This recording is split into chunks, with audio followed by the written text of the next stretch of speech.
Good morning বন্ধুরা, রান্নার রহস্যে জানাই সকলকে স্বাগত।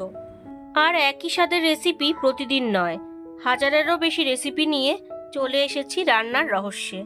আর আজকে আপনাদের সাথে শেয়ার করে নিচ্ছি সর্ষে পোস্ত পমফ্রেট। পমফ্রেট মাছ খেতে তো আমরা প্রত্যেকেই ভালোবাসি, কিন্তু আমি এই রান্নাটা কিভাবে করি সেটাই আজকে আপনাদের সাথে শেয়ার করে নিচ্ছি। আর একটু সমস্যা হচ্ছে আমার কথা বলতে, যদি কোনো ভুল ত্রুটি হয়ে যায় তাহলে মার্জনা করবেন। তো চলুন এবার ঝটপট রেসিপিটা দেখে নেওয়া যাক। তো এই রেসিপিটার জন্য আমি এখানে দুটো পমফ্রেট নিয়ে নিয়েছি, দেখুন ভালো করে কেটে পরিষ্কার করে নিয়েছি।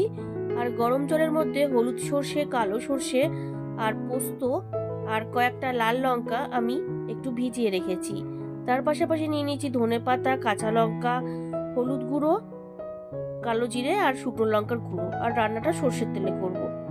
তো সবার প্রথমে আমি মাছটা ম্যারিনেট করে নেব। এটা একটা বেসিক ম্যারিনেশন, এটা প্রত্যেকেই আমরা বাড়িতে প্রতিদিনই করে থাকি।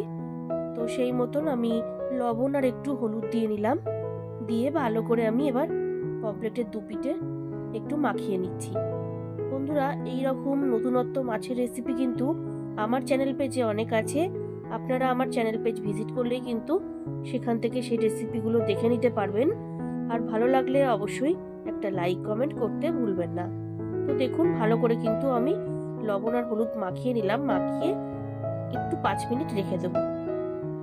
এইবার আমি একটা মশলা রেডি করে নিচ্ছি। তার জন্য তো আগেই বলেছি আমি সর্ষে পোস্ত, 2 রকমের সর্ষে 2 টিস্পুন করে আর 1 টেবিল স্পুন পোস্ত আর কয়েকটা কাঁচা লঙ্কা গরম জলে ভিজিয়ে রেখেছিলাম, একটু লবণ দিয়ে এবার পেস্ট করে নিচ্ছি। তো দেখুন আমি খুব সুন্দর করে কিন্তু পেস্ট করে নিয়েছি।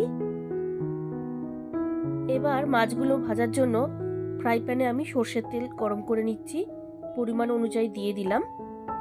তো দেখুন বন্ধুরা, তেলটা কিন্তু ভালো করে গরম হয়ে গেছে। এবার ম্যারিনেট করে রাখা পমফ্রেট মাছগুলো আমি ফ্রাই করে নিচ্ছি। তো একটুখানি স্প্যাচুলার সাহায্যে আমি মাছগুলোকে আস্তে করে একটু উল্টে দিচ্ছি এইভাবে। তো ফাইনালি দেখুন মাছগুলো ভাজা হয়ে গেছে। এবার মাছগুলোকে আমি তুলে নেব। তো মাছগুলো ভেজে তুলে নেওয়ার পরে ওই তেলেই 1/2 টিস্পুন কালো জিরে, কয়েকটা কাঁচা লঙ্কা চিড়ে দিয়ে দিয়েছি। এবার দিয়ে দিচ্ছি 1/2 টিস্পুন মতন হলুদ গুঁড়ো আর 1/2 টিস্পুন ঝাল লঙ্কার গুঁড়ো। এবার সমস্ত কিছু একটু মিশিয়ে নিচ্ছি।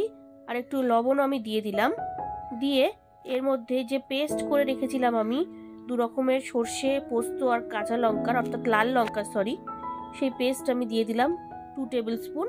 আর তার থেকে সামান্য একটুখানি জলও আমি দিয়ে দিলাম, পাটি ধোয়া দিয়ে। এবার মশলাটাকে একটুখানি আমি কষিয়ে নিচ্ছি। এই মাছের প্রিপারেশনটা কিন্তু খুবই ইজি, কিন্তু খেতে খুবই সুন্দর হয়।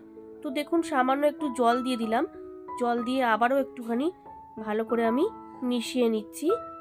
এইবার দিয়ে দেবো আর একটু জল, অর্থাৎ ওই 1/2 কাপ মতন জল আমি দিয়েছি, বেশি জল কিন্তু আমি এখন দিইনি।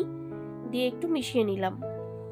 এবার ভেজে রাখা মাছগুলো আমি দিয়ে দিচ্ছি, দিয়ে জাস্ট হালকা করে গ্রেভিটা আমি মাছের ওপরে একটু এভাবে দিয়ে দিচ্ছি। এই মাছ কিন্তু খুবই নরম হয় পমফ্রেট, খুব সাবধানে একটু নাড়াচাড়া করতে হবে। তো দেখুন ভালো করে নেড়ে নিয়ে ওপর থেকে ফ্রেশ ধনেপাতা দিয়ে 5 মিনিটের জন্য ঢাকা দিয়ে দেব। 5 মিনিট বাদে ফিরে এলাম। আপনারা দেখুন সর্ষে পোস্ত পমফ্রেট কিন্তু আমার অলরেডি ডান। কত সুন্দর দেখতে হয়েছে আর খুব সুন্দর স্মেলও আসছে। এইবার উপর থেকে জাস্ট নামানোর আগে একটু কাঁচা সর্ষের তেল আমি দিয়ে দিচ্ছি। এই সর্ষের তেলটা কিন্তু অবশ্যই দিতে হবে, তাহলে খুব সুন্দর একটা টেস্ট আসে। তো বন্ধুরা ফাইনালি কিন্তু রেসিপি আমার ডান। তো আজকের এই সর্ষে পোস্ত পমফ্রেট আপনাদের কেমন লাগলো আমাকে অবশ্যই কমেন্ট করে জানাবেন, আমি কিন্তু আপনাদের কমেন্টের আশায় থাকবো। তো বন্ধুরা এবার গ্যাসটাকে অফ করে দিয়ে এটা গরম গরম আমি সার্ভ করব। আজকের রেসিপি সর্ষে পোস্ত পমফ্রেট আমার রেডি। ভালো লাগলে বাড়িতে অবশ্যই ট্রাই করবেন ও টেস্টের আনন্দ নেবেন। তার পাশাপাশি লাইক, শেয়ার, কমেন্ট করতে ভুলবেন না।